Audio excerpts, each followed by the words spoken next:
창세기 33장입니다. 우리 창세기 32장에 보면은 야곱이 야복 나루토에서 환두뼈가 어그러지고, 옛날에 야곱은 그 자리에서 다 깨어져 버리고, 사기꾼이란 이름은 버리고 이스라엘, 즉 하나님과 다투어 이긴 사람, 하나님의 왕자, 이와 같은 이름으로 바꾸어졌다는 사실을 우리가 잘 알았습니다.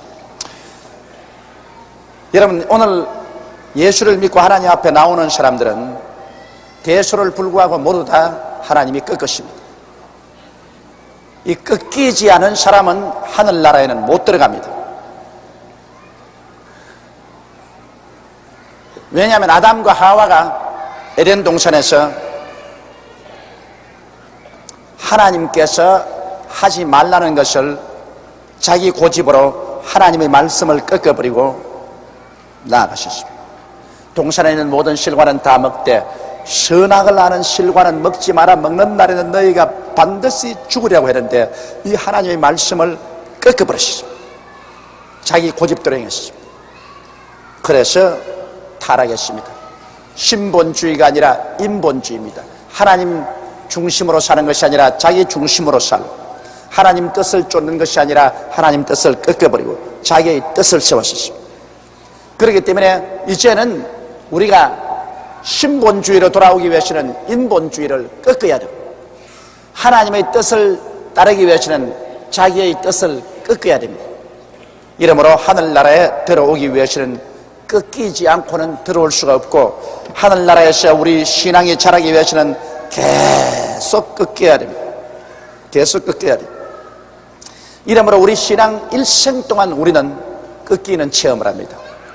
하나님께서 적게 사용할 사람은 적게 꺾고, 하나님이 큰 일을 맡겨서 크게 사용하려고 하시면 하나님이 크게 꺾습니다. 그러므로 예수 믿는 사람들은 언제나 꺾여야 된다는 건 잊지 마십시오. 이 꺾이는 것이 하나님이 형형색색의 방법으로 꺾습니다. 하나님은 가족들로 인해서 꺾으시기도 하고, 가장 친한 친구들에게 의해서 꺾이기도 하고, 원수에 의해서 꺾기도 하고, 환경에 의해서 꺾기도 하고, 건강에 의해서 꺾기도 하고, 사업을 통해서 꺾기도 하고, 좌우간 우리의 고집을 하나님께서는 꺾어서 우리로 하여금 하나님의 뜻에 깊이 순복하도록 만드는 것이 하나님 뜻입니다. 그래서 우리가 꺾일 때마다 우리는 죽습니다. 꺾일 때마다 우리 옛사람 야곱은 죽고 이스라엘이 살아나는 것입니다.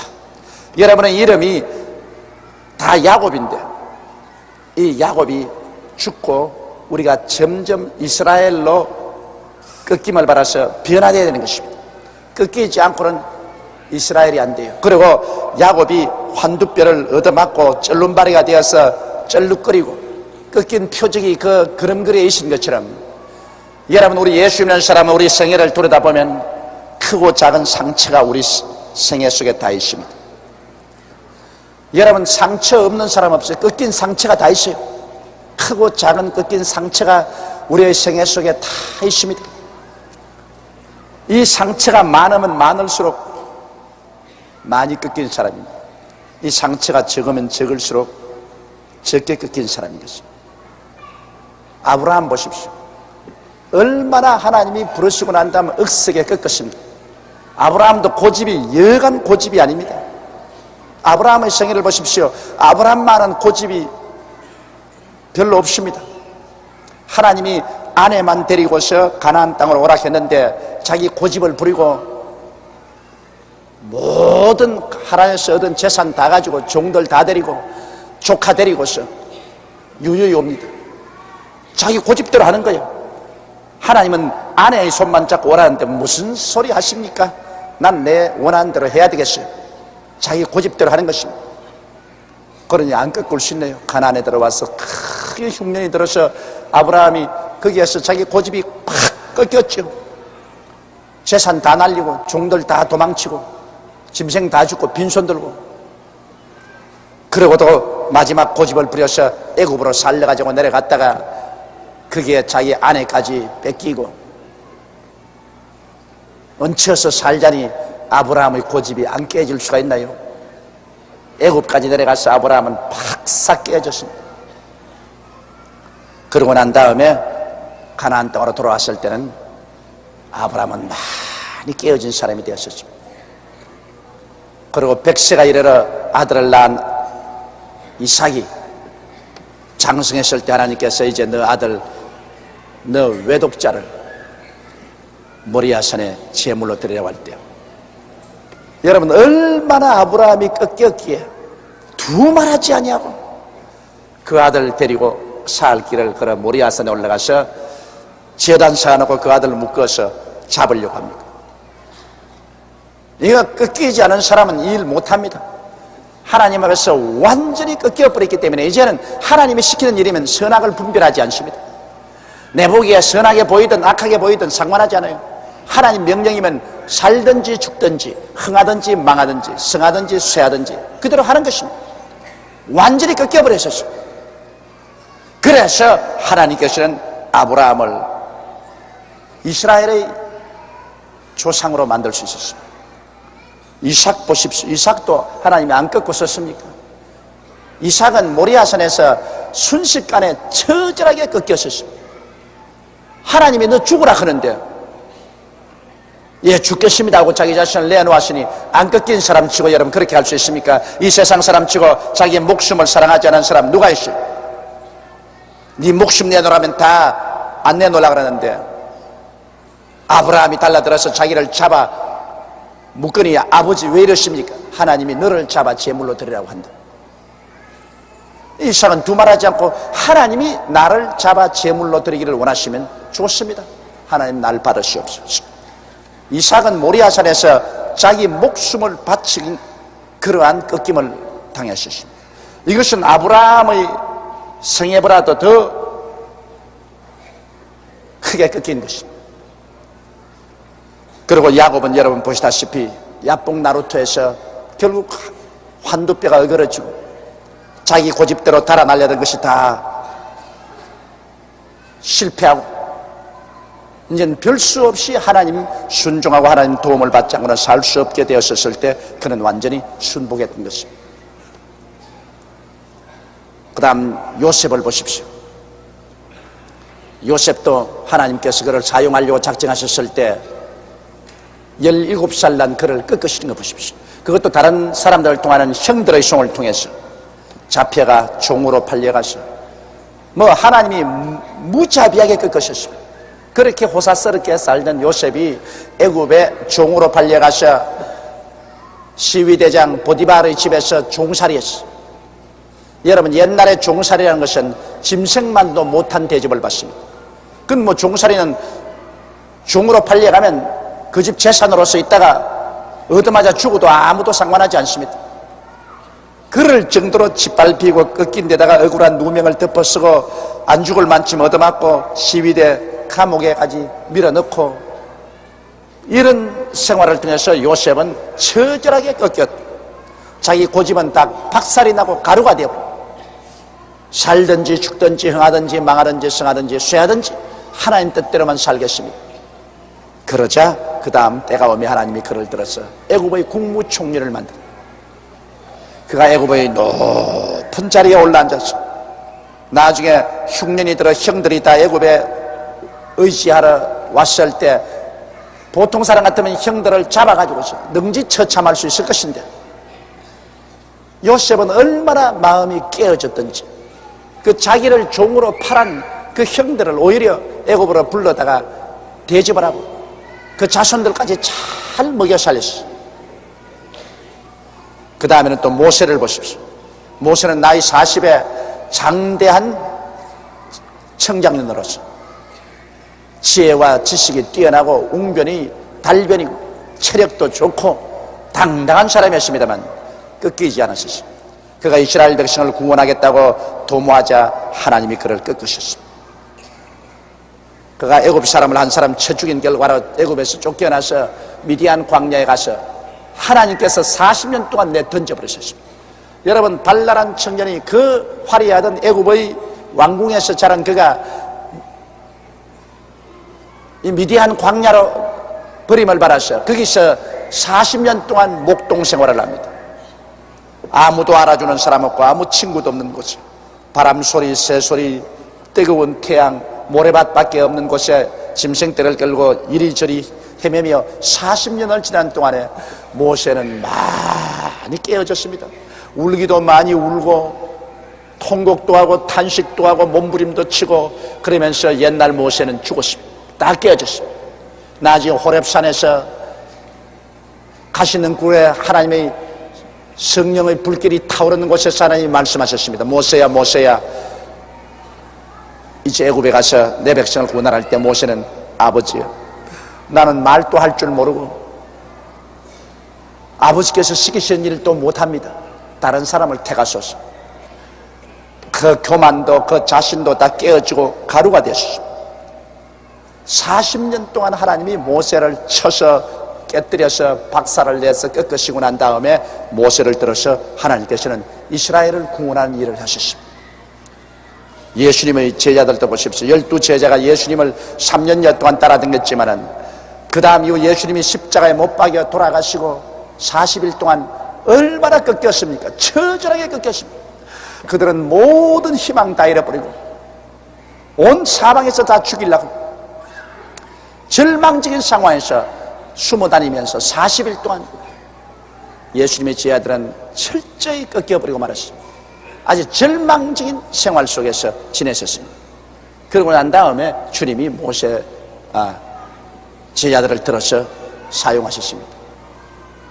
바울 같은 사람은 예수님 살아생전에 선택함을 받지 않고 훗날에 부름을 받았지만은 바울은 고집이 센 사람입니다.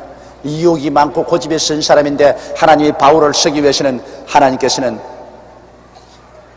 육신의 가시, 곧 사탄의 사자를 보냈다 했습니다.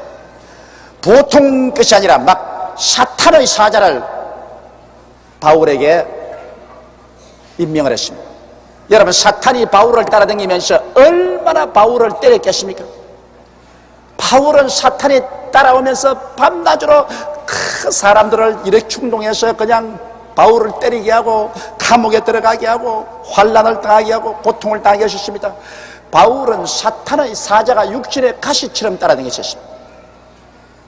그러므로 바울은 깨어졌습니다. 그는 꺾이고 또 꺾이고 꺾이고 또 꺾였습니다. 그렇기 때문에 하나님이 사용하는 가장 위대한 그릇이 되셨습니다. 오늘날 신약 성경의 거의 태반 이상을 바울의 손으로서 적었는데 그것은 하나님이 그만큼 꺾었기 때문에 하나님께서는 바울을 사용할 수가 있는 것입니다. 이러므로 사랑하는 형제 자매 여러분, 여러분이 예수를 믿고 난 다음 하늘나라에 들어오신 이후 하나님께서는 기회가 있을 때마다 여러분을 꺾으신다는 것을 아시기 바랍니다. 왜 나를 이렇게 하냐? 그렇게 묻지 마십시오. 종종 여러분 생각에는 왜 남편이 나를 이렇게 하나? 아내가 왜 나를 이렇게 하나? 왜 자식들이 이렇게 부모에게 반발하나? 왜 이웃이 나를 이렇게 대하나? 왜 생활이 이렇게 나를 배반하나? 안 믿는 사람들은 그것을 환경을 쫓아서 원망을 하겠지만 우리 믿는 사람들은 그렇게 해석하지 않습니다. 성경은 뭐라고 말합니까? 참새 한 마리도 하나님이 허락하지 아니하시면 땅에 떨어지지 아니한다고 말하셨습니다. 너희 머리털까지 해심받았다고 말했습니다.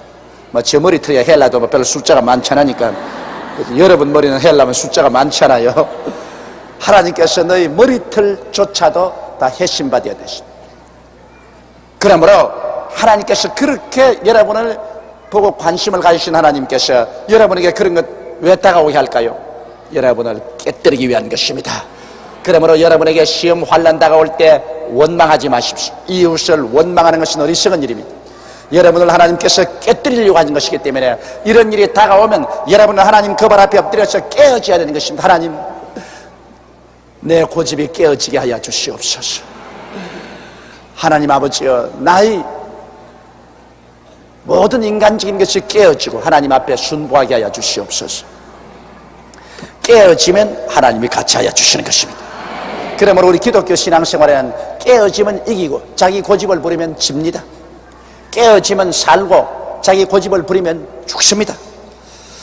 바로 이 33장에 보면 이제 깨어진 야곱이 하나님을 의지하고 400인의 군대를 거느리고 죽이러 오는 형을 향해서 이제 걸어 나갑니다.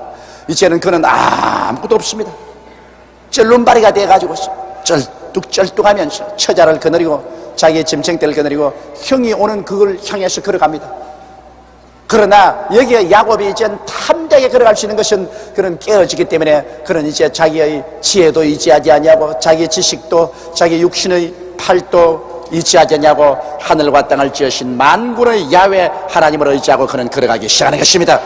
깨어지면 하나님이 우리 편에 서서 계시는 것입니다. 안 깨어지면 하나님이 우리의 대적이 되어서 우리를 치시지만은 깨어지면 하나님이 책임져 주십니다. 여러분, 사나운 짐승들은 모두 다 흠산 유곡에서 삽니다. 그러나 유순한 짐승들은 들에서 살고 더 유순한 짐승은 사람의 보호를 받고 집안에서 삽니다. 깨어지고 온유해지면 성경 말씀에 땅을 차지할 것이라고 말씀을 하셨습니다. 하나님이 돌보시게 되는 것입니다.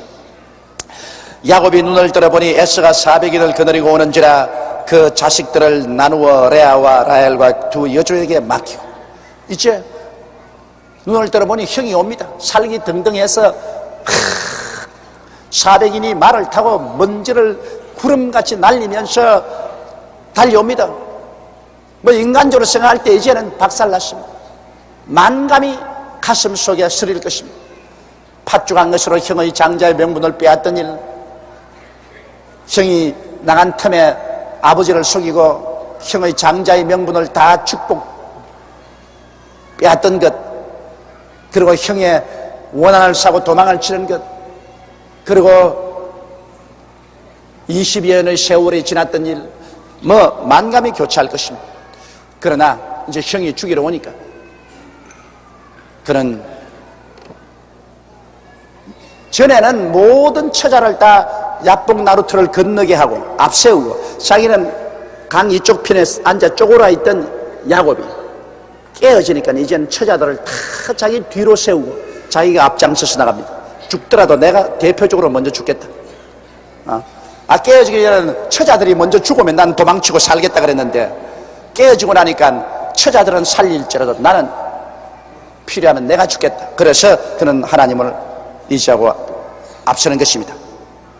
여종과 그 자식들은 앞에 두고 레아와 그 자식들은 다음에 두고 라헬과 요셉은 뒤에 두고 자기는 그들 앞에 서서 나아가되, 다 같은 처자들이지만은 자기가 사랑하는 데 따라서 순서 배열을 세웠어요. 물론 이제 깨어졌으니까 지가 제일 앞에 서서 만약 형이 칼을 들어 치면 자기가 제일 먼저 죽고, 그냥 자기 뒤에 죽을 사람들은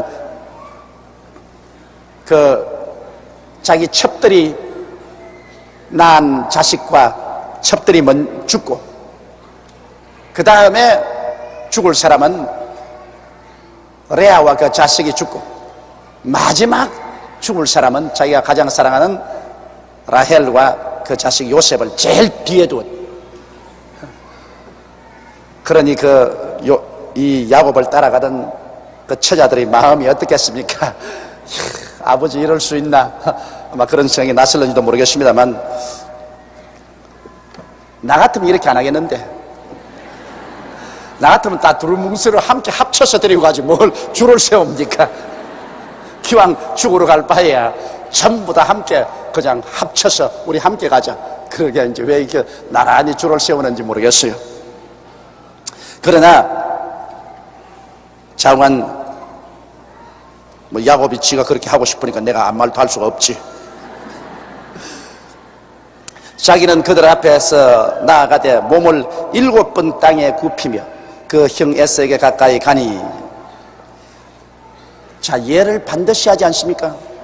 왜냐하면 선물을 벌써 한 때, 두 때, 세 때를 형에게 보내고, 그 다음에 형이 죽이러 오지만은 비굴하게 하지 않고 아주 예를 갖추어서 그는 형 앞에 나아가면서 땅에 7번 허리를 굽혀 형 앞에 절하면서 나갑니다. 사람이 여러분 친한 때나 친하지 않은 때나 인간은 인간으로서 예를 지켜야 됩니다. 성경의 사랑은 물에 행치 않는다고 말했습니다. 사람이 사람다운 것은 예의 범절이 있기 때문에 사람이지, 사람이 예의 범절을 저버리면 짐승과 다를 것이 뭡니까? 야곱은 옛날에 집에 있을 때는 아주 예의 범절이 없는 개망난이었지만은 이제 깨어지고 난 다음에는 굉장히 예의 범절이 있는 사람이 되었습니다. 형 앞에 나올 때 몸을 7번 땅에 굽히며 그 형이 에서에게 가까이 하니 그만 에서가 마음에 감동이 되었습니다. 깨어진 야곱에 하나님 성령이 임하시고 예의 범절하게 돌아오니 그만 죽이려 오던 에서의 마음이 확 달라져 버렸습니다. 사람은 마음이 사람입니다. 마음이 여러분 사람이기 때문에 사람의 마음이 달라지면 그 사람 전체 인기가 달라지는 것입니다. 집에서 떠날 때는 뭐 당장 박살을 내겠다고 결심을 하고 온 에서가 하나님의 성령이 감동하고 그 동생이 예의 범절이 단정해서 옵니다. 옛날에 형을 걷다 빼앗으려던 그가 형에게 선물을 한 때, 두 때, 세 때를 보내고 그 다음 형 앞에 오는데 벌써 보니까 7번을 땅에 엎드려서 절하면서 옵니다. 그러면서 쩔룩거리고 오는 거 보니까 그만 형의 마음이 녹아진 것입니다. 오늘날도 여러분 하나님 앞에 깨어져서 하나님 편에 서고 이 세상에서 예의 범절 있게 행동하면 하나님 역사가 일어나서 큰 변화를 갖다 주시는 것입니다. 그래서 형의 마음이 깨어졌어요. 에서가 달려와서 그를 맞아서 안고 목을 어긋맞추고 그와 입맞추고 피차 우니라. 죽이러 온 형이 달라지다니 이게 참 희한하지 않습니까?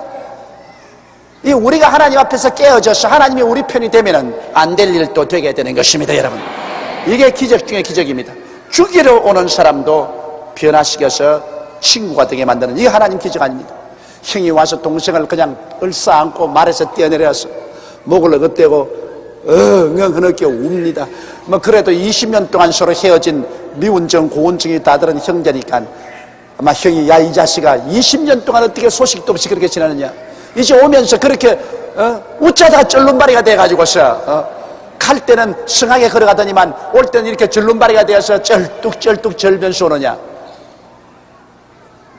형이 아마 보고서 가련한 생각이 마음속에 생겨났을 것입니다. 그래서 두 형제가 피차 목을 어긋맞추고 그와 입맞추고 울었었습니다.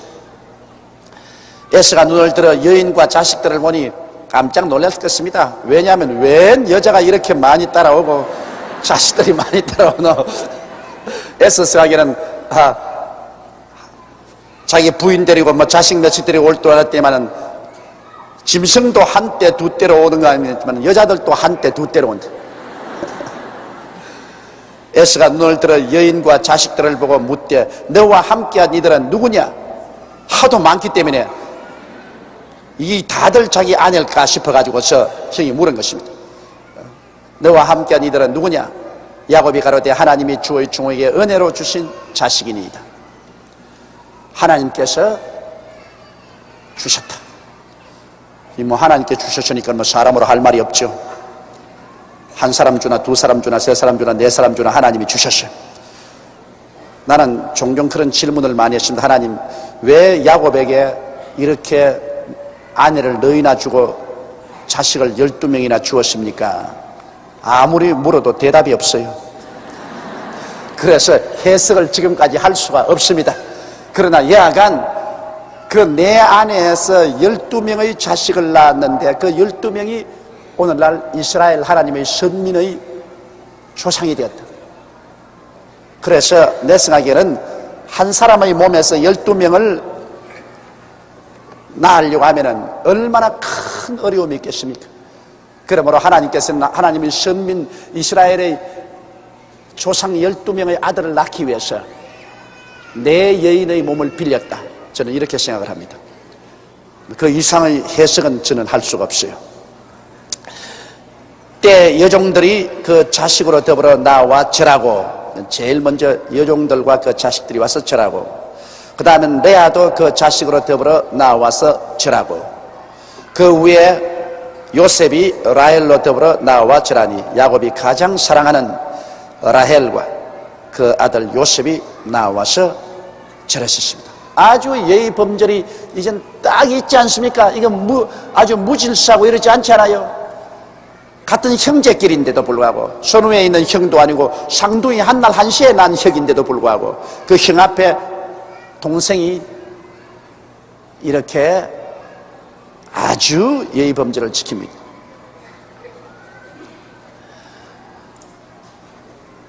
에서가 또 가로되 나와 만난 바 이 모든 때는 무슨 까닭이냐. 야곱이 가로되 내 주께 은혜를 입으려 함이니이다. 자, 에서가 알면서도 묻습니다. 너 앞에 오는데 한 때, 두 때, 세 때 오는 짐승들은 이게 무슨 의미냐? 형님에게 내가 은혜를 받기 위해서 이 선물을 드립니다. 선물이라는 것은 여러분 그거 받아 맛이 아닙니다. 선물이란 그 뒤에 있는 사람의 마음이 있기 때문에 굉장히 값진 것입니다. 자식을 키워놓고 부모가 명절날이나 생일날에 자식이 부모에게 찾아옵니다. 뭐 과일 꾸러미 좀 사고 비린내 나는 생선 몇 토막 가지고 이렇게 찾아오는 거 그거 뭐 그렇게 가치가 있습니까? 그거 뭐 먹어도 크게 유익되지 않고 안 먹어도 소연하는 것도 없습니다. 그러나 그게 그렇게 고맙고 반가울 수가 없어요. 그건 왜냐? 그 선물 자체가 중요한 것이 아니라 그 뒤에 있는 정성이 고맙기 때문인 것입니다. 선물을 드리려면 아무래도 마음 써야 되고 정성을 들여야 선물이 되지, 마음도 안 쓰고 선물이 되지는 않거든. 그러므로 선물을 드리면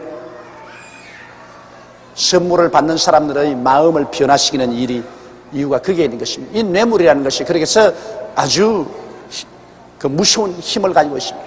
선물을 받고 나면 고마운 생각이 생기거든요. 아무리 해도 뭐 빈손 들고 오는 것보다는 고마운 생각이 생긴단 말입니다. 고마운 생각이 생기니까 내가 그에게 좀 더 잘 돌봐주겠다는 생각이 생기지 않습니다. 좋은 의미에서 선물이란 참으로 좋습니다. 이 부정한 일을 하기 위해서 선물을 주고 남을 사는 것, 관리를 사는 것, 이것은 절대로 잊지 말아야 될 것이고 지탄받아야 될 것이지만은 좋은 의미에서 우리가 서로 선물을 주고 우리의 사랑을 표시한다는 것은 이것은 인생을 살아가는데 참으로 좋은 일인 것입니다. 정말 삶의 바퀴에 기름을 치는 좋은 일인 것입니다. 그러므로 여기에 야곱이 형 에서에게 나오면서 형에게 한 때, 두 때, 세 때의 선물을 보낸 것이 벌써 형의 마음에 기름을 쳤습니다. 처음에 올 때 이건 무엇이뇨? 예, 우리 주인 야곱이 그 형 에서에게 보낸 선물입니다. 또 두 번째에 또 온다고. 이건 무엇이냐? 예, 우리 주인 야곱이 그 형님 에서에게 보낸 선물입니다. 또 얼마 더 또 한 때가 온다. 이건 뭐냐? 예, 우리 주인 야곱이 그 형 에서에게 보내는 선물입니다. 이게 에서의 마음에 기름을 친 것입니다. 에서의 마음에 감동이 되는 것입니다. 이 선물, 에서는 벌써 큰 부자가 되어 있었어요.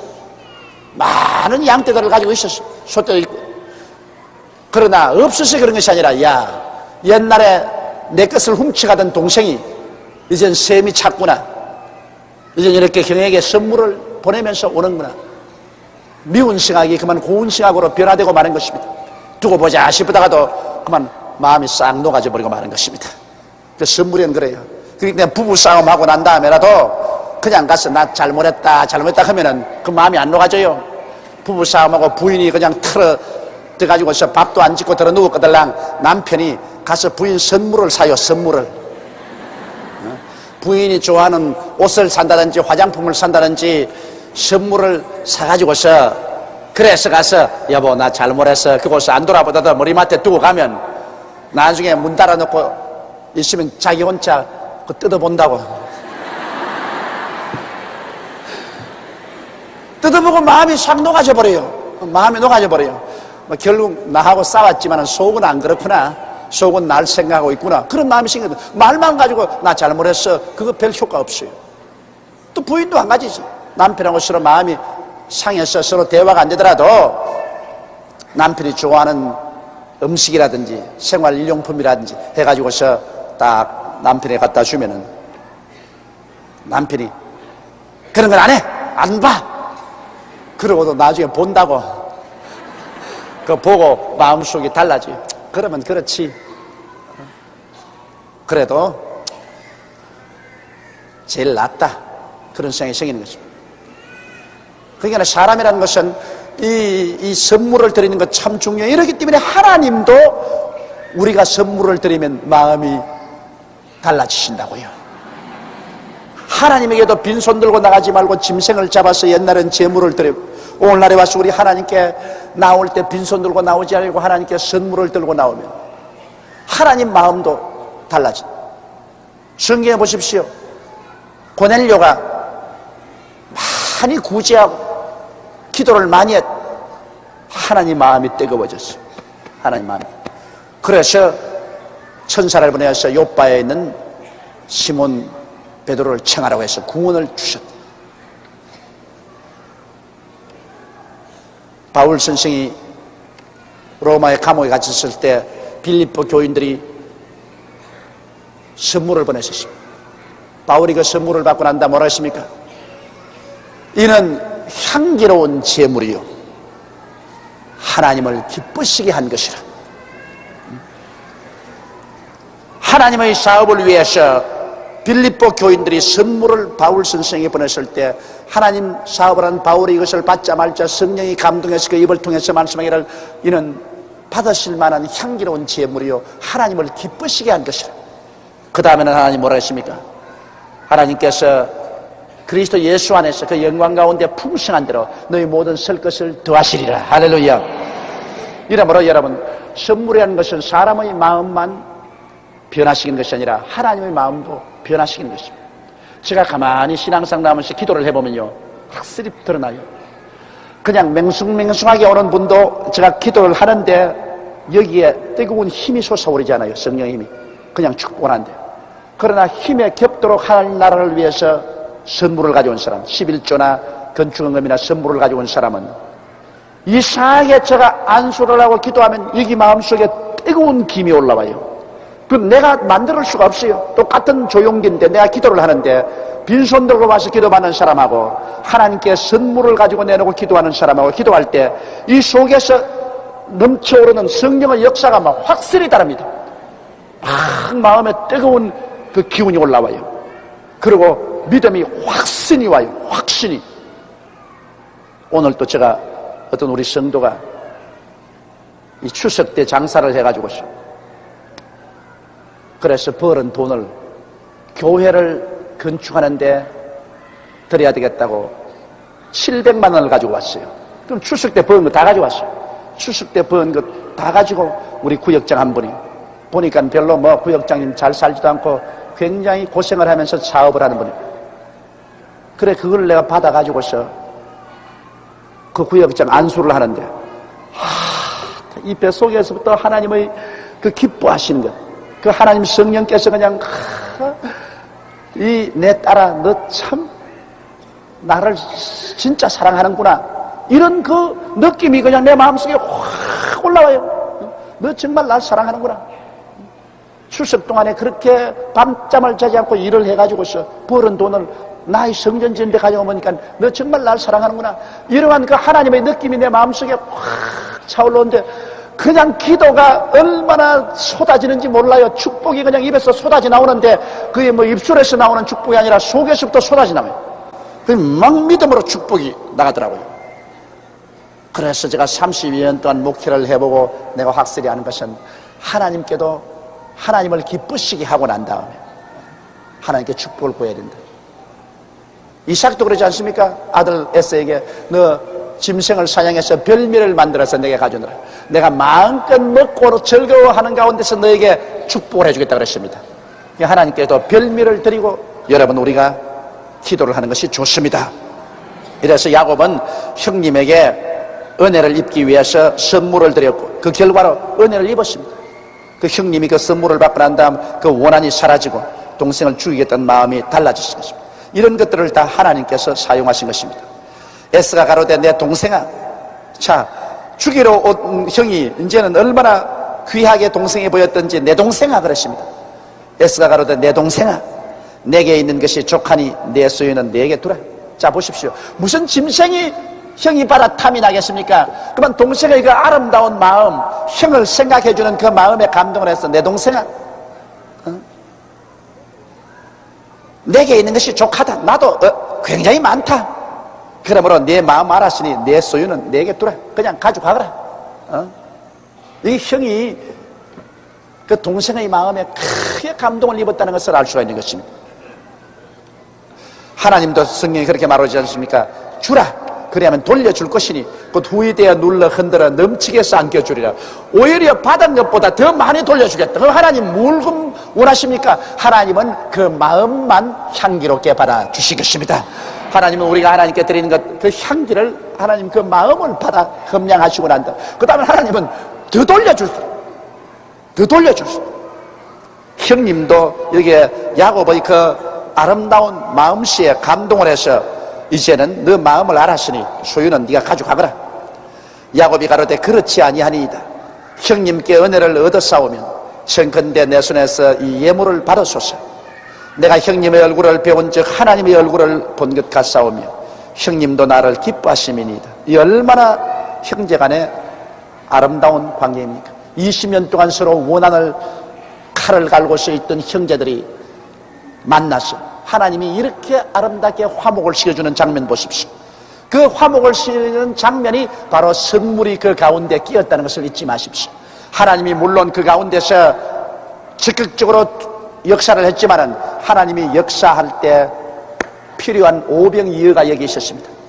그 하나님이 20년 동안 원수된 형제를 화목케 하는 오병이어가 바로 야곱의 예의 범절이 바른 행동, 형한테 나올 때 예의 범절이 바른 행동과 형에 드린 선물인 것입니다. 이 선물이 바로 형과 아우의 원한을 다 씻어버리고 그 자리에서 이렇게 사랑하는 대화를 이루게 합니다. 형은 자 알았다. 소유는 다 가져가라. 동생은 아니올시다. 형님이 받으시옵소서. 내가 형님을 보니까 하나님 얼굴 본 것 같습니다. 그리고 형님도 나를 이렇게 기뻐해 주시니 내가 얼마나 안심이 되고 좋은지 모르겠습니다. 이 말을 볼 때 에스가 동생을 죽이러 왔다가 동생을 만나서 굉장히 기뻐했습니다. 왜? 동생이 변화되어 오기 때문에.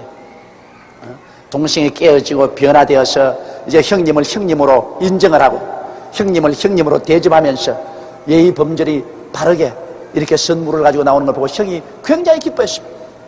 피는 물보다 진하지 않습니까? 굉장히 형이 기뻐했습니다. 하나님이 내게 은혜를 베푸셨고 나의 소유도 족하오니 청컨대 내가 형님께 드리는 예물을 받으소서 하고 그에게 강권함에 받으니라. 형이 안 받으려는 것을 동생이 그냥 강권했었습니다. 그 형님이 그 선물을 받았었습니다. 그리고 20년의 원한이 눈 녹듯이 녹아져 버리고 마른 것입니다. 에스가 가로되 우리가 떠나가자. 내가 너의 앞잡이가 되리라. 자, 이런 수가 있습니까? 죽이러 온 형님이 400인을 거느리고 이제 앞잡이가 되겠다. 내가 너를 보호하면서 앞서서 이끌어가겠다. 이게 하나님의 역사인 것입니다. 원수가 오히려 앞잡이가 되어주신다. 사람으로서 절망이 하나님은 큰 희망으로 변화시켜버리고 마는 것입니다. 사람으로서의 죽음이 하나님의 손으로 큰 생명의 원천이 되어버리고 말한 것입니다. 야곱이 그에게 이르되 내 주도 아시거니와 자식들은 유약하고 내게는 양떼와 소가 새끼를 데려 싸운즉 하루만 과히 몰면 모든 떼가 죽으리니 청컨대 내 주는 종보다 앞서 가소서. 나는 앞에 가는 짐승과 자식의 행보대로 천천히 인도하여 세일로 가서 내 주께 나아가리이다. 물론 여기 야곱이 자기가 여인들을 데리고 또 어린 자식들 데리고 짐승들 또 새끼가 있으니 빨리 몰 수 없겠지만은 그러나 이런 형님을 모시고 가려니 마음이 별로 편하지 않지 않아요?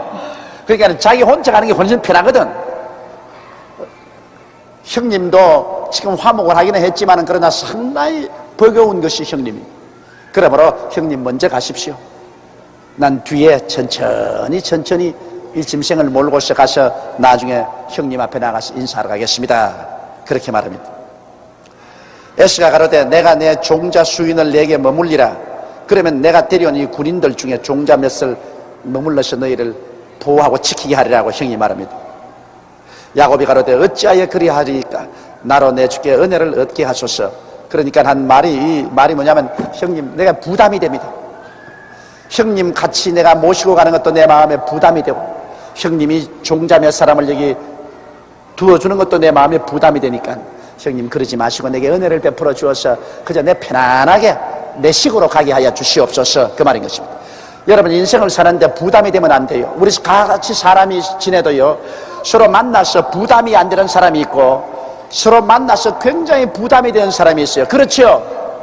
아예 부담이 되는 사람이 있으면 정말 좋지가 않습니다. 다 같은 사람인데 어떠한 사람은 와서도 마음이 편안하고 만만하고 부담이 안 돼요. 그러나 어떠한 사람은 마음에 크게 부담이 되어요. 남의 마음에 잘 핥히고 비난 잘하고 남에게 고통을 갖다주는 이러한 부담된 사람이 되지 말아야 돼요. 인생을 살면서 사람들에게 다 환영을 받고 즐거움이 돼야지 부담이 돼서 안 돼요. 여러분, 한 가정에도 그러므로 부부간에 같이 살아도 아주 부담이 되는 남편이 있고 부담이 되는 아내가 있습니다. 그러면 그 가정 좋지 않아요. 남편이 부담이 돼 가지고서 남편이 집에 없는 것이 더 좋고 집에 들어오면 그냥 슬슬 기고 괴로운 부담이 된 남편이, 또 아내도 그래요. 하도 바가지를 긁기 때문에 부담이 돼 가지고서 아예 그냥 떠나 있는 것이 좋고 곁에 있으면 그냥 소름이 끼치고 겁이 나는 그런 아내도 있어요. 그 상황한 부담이 되면 안 돼요. 서로 만만해야 돼요. 서로 마음이 편해야 돼요. 이것은 인생을 살아가는데 여러분 참 중요합니다. 그러므로 자기 스스로가 부담이 되는 사람인지 아닌지를 깨닫고 깨어져 가지고서, 부담이 되는 사람은 절대로 부담이 되지 말아야 되는데, 여러분 부담이 되는 사람은 그걸 몰라요. 무엇이 지가 잘났다고 생각을 해요. 지가 잘했고 지가 잘났고 무엇인지 지가 옳다고 생각합니다. 그러기 때문에 아무리 해도 안 깨어져요. 내가 교회 목회 생활하면서 그런 사람 보고 깨어지시오 깨어지시오 말해도 내가 뭘 잘못했어, 내가 뭘 나빠요, 지가 나쁘지, 자기가 나쁘지, 안 깨어져요. 그러니까 깊이 인물이 되어버리고 자꾸 사람들이 멀리 있으려고 그래요. 하나님 앞에도 깨어져야 되고 사람 앞에서도 깨어져 버려야 되는 것입니다. 깨어지는 것보다 더 좋은 게 없습니다.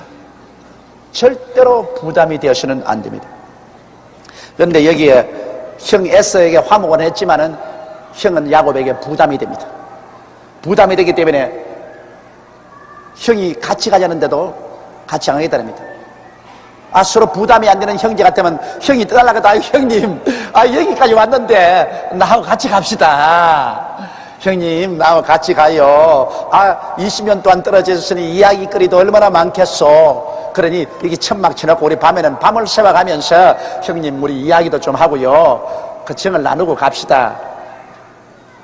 형이 바빠서 안 돼. 그러면 형님 뭘 바빠요, 좀 같이 가요. 그렇게 할 것이 아닙니까? 또 형이 그렇지 않으면 자기 군대를 거느리고 가더라도 형님 내 이 들판에 내 처자들 데리고 같이 가는데 여기 좀 몇 사람 좀 남겨줘서 날 좀 지키게 해줘요 형님, 이렇게 합니까?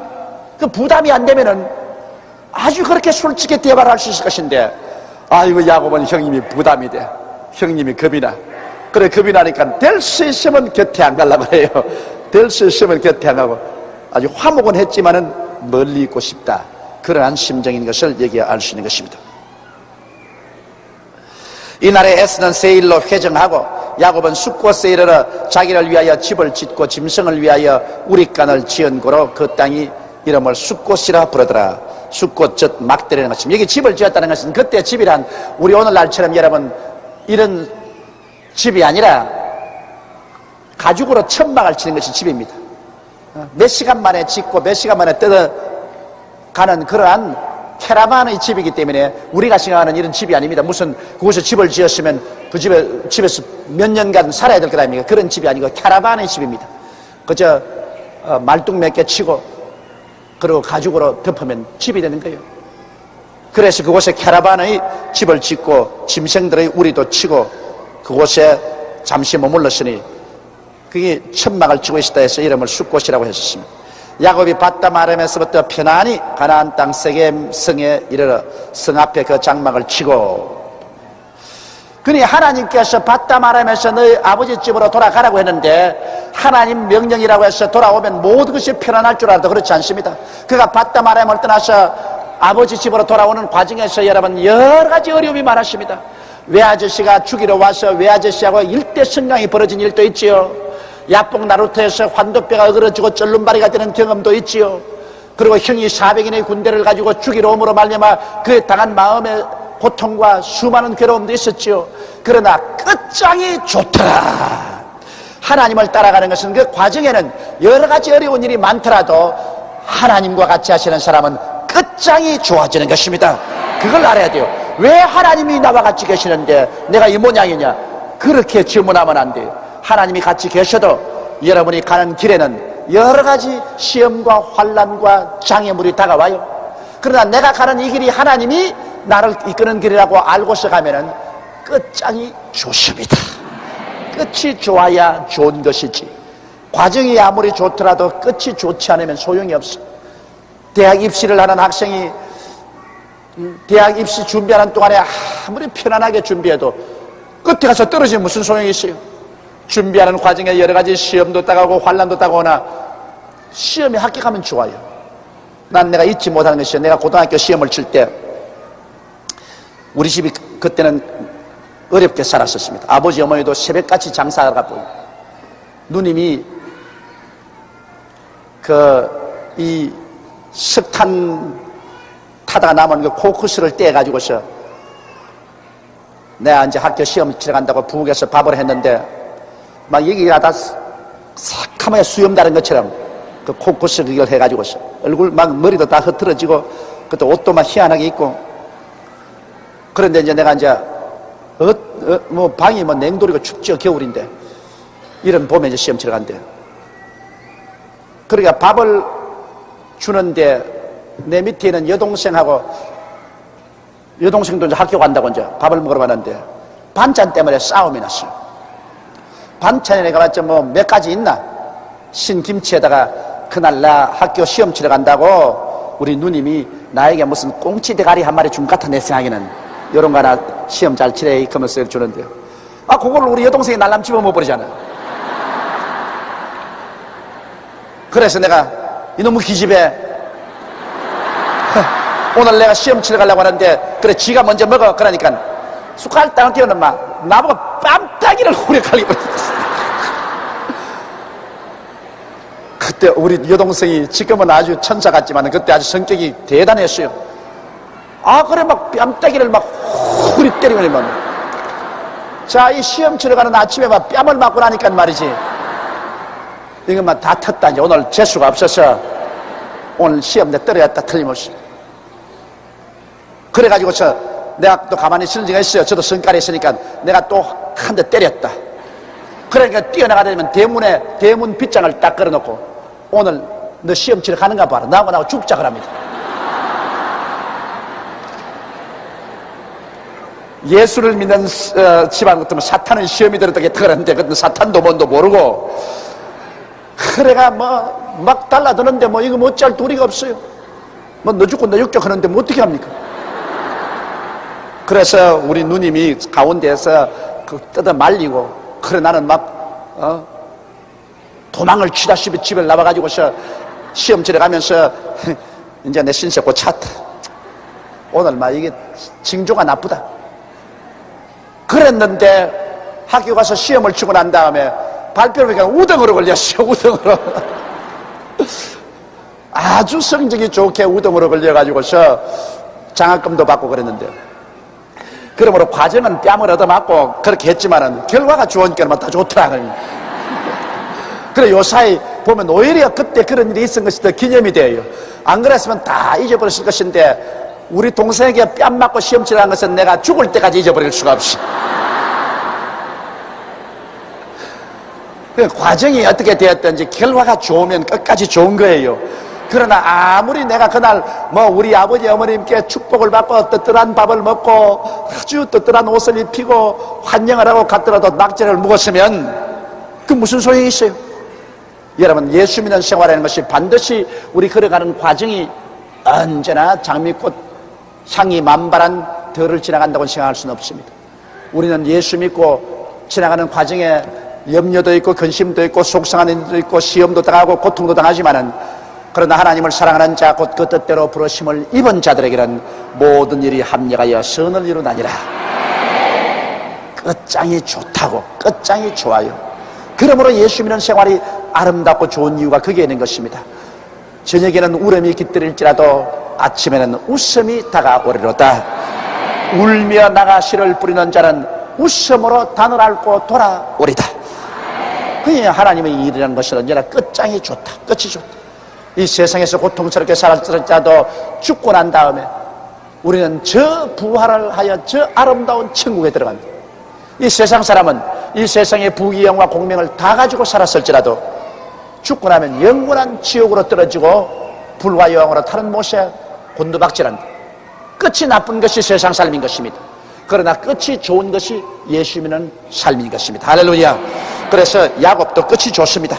그가 과정에는 여러 가지 시험과 환난을 많이 당했으나 끝이 아주 아름답게 편안히 결국에는 가나안 땅 세겜성에 이르러 성 앞에 장막을 치고 그 장막 친 밭을 세겜의 아비 하몰의 아들들의 손에서 은 100개로 사고 거기에 상당히 오래 살려고 세겜성 앞 밭을 돈 주고 샀습니다.